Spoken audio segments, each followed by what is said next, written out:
Let's do a brief exposition of Matthew 24 from a post-millennial or a positive view of the end times. Matthew 24 is where Jesus mentions to his disciples that the temple and Jerusalem was going to be destroyed or were going to be destroyed. Then the disciples come with two questions.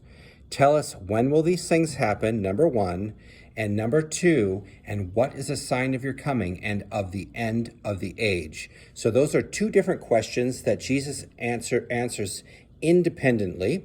And where you think his answer to one of those questions stops and the next answer starts is going to influence greatly your view of the end times and your view of this passage in general. So how do we know where the one question stops and the next starts? I propose three clues. First, in Luke, the disciples just ask one question. They ask about the temple.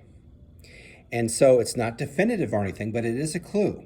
So we can see where the two gospels vary. And at the point Jesus stops talking in Luke, but keeps talking in Matthew, we can assume that that second part is the answer to the second question. And where is that point? In verse 36, where he says, now concerning the day and hour, no one knows. And then he goes into talking about Noah and the surprise that the judgment of God was during that day. So what are some other clues that we have that is a good spot to divide the two questions? So another clue is, it seems a natural transition, right? So he says, now concerning that day and hour, no one knows. So now concerning, or in some versions, but concerning that day. It seems like he's changing the subject. And so, or going on to the next question there. So it seems natural to me that would be a breaking point. Third reason is it's distinct from the first part in that the first part where he's talking about a day that will have lots of signs, right? Like the fig tree, which you can know when summer is near because it's budding, it's growing, right? So he's talking about a day first that you can know when it's going to happen. But then he goes and switches and starts talking about a day that people won't be able to know that it's going to happen. And so that seems like a different day. And that happens again at verse 36. So all three of those reasons.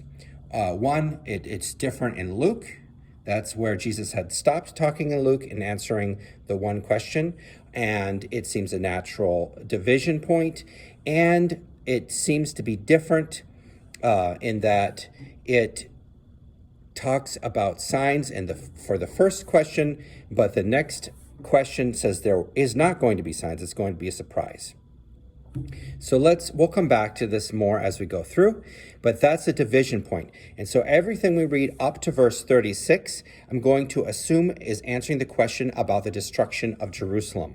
So let's continue. Verse 4 through 11, Jesus says there's going to be deceivers, false prophets, wars and rumors of wars, famines, earthquakes, persecutions. So as far as deceivers, just read Josephus and you're going to see that there was a lot of them. I did find a false messiah named Dosithios. Sorry, I don't speak Greek or Latin or whatever that is in. Dosithios. And there's some that they think were also false messiahs but aren't sure about. Also, the book of Acts records at least one famine. And if you Google earthquakes, you're going to the first century, you're going to find that. And definitely, the book of Acts talks about persecution. So all these things happened up until the time, and after, for that matter, the time of the temple being destroyed. Verse 12 through 13, the love of many will grow cold, right? And then he talks about those who endure to the end will be saved. Now, just before this, he was talking about persecution. So I think this is tied into persecution. He's saying that under persecution and all these terrible things that happen, those who endure to the end, who don't give up, those are the ones that are going to be saved. And of course, that's true today as well. And then verse 14, the good news will be proclaimed in all the world. And so some people say, hey, wait, the good news wasn't proclaimed in all the world by the time the temple was destroyed in 70 or AD 70.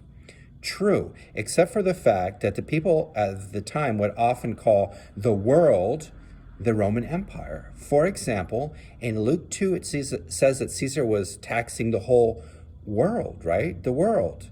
And yet it was only the Roman Empire. Obviously, the people in Sri Lanka were not being taxed. So that argument is not convincing to me.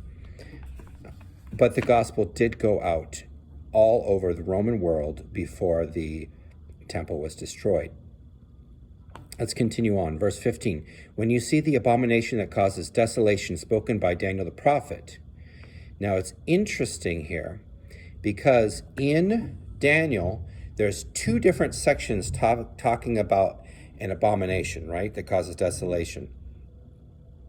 And one of them was clearly fulfilled when Antiochus Epiphanes came and offered a pig on the altar in Jerusalem, and during the time of the Jewish revolt. All right, so the Maccabean revolt, I should say. So that particular one was fulfilled before Christ came, but the second one, the other one that did not talk about this, was yet to be fulfilled in the destruction of the temple. And I am going to do a talk on the prophecies of Daniel someday. You should check out on my channel. But it's interesting to note that in the Luke version of this passage, Luke inserts in the spot where it says abomination that causes desolation, when you see Jerusalem surrounded by armies. He puts that in there instead. And so it appears to me that they're equivalent. So this pagan army that worships false gods, an abomination, comes to the holy city, and that in this case is the abomination that causes desolation, and it really did cause desolation in Jerusalem. It's interesting to note because some people will say, well, once a city is surrounded, how are you going to get out? If you look at history, what happened was the Romans came, and then they retreated, and then they came back later. And when they came back that second time, that's when they finally destroyed the city. All right, well, let's continue on here. For at that time there will be great tribulation, the kind that hasn't taken place from the beginning of the world until now and never will again, verse 21. So some people say, wait a second. The people starving to death, eating their babies, torturing each other in the city, that is not the worst kind of judgment that could come upon the earth. That's not the worst time. And they'd have other times that they recommend, or they say there's going to be a worse time in the future. Well, that's subjective, right? That's a matter of opinion. I happen to think about people eating their babies and torturing each other. Just read Josephus to read the conditions inside Jerusalem and in Palestine during the time of the Jewish revolt, AD 70. And you will see that it was horrible. And as some people, maybe God, has the opinion that it was the worst time. So that's subjective. It's hard to base an interpretation of this whole passage just on our opinion of that. So let's continue on.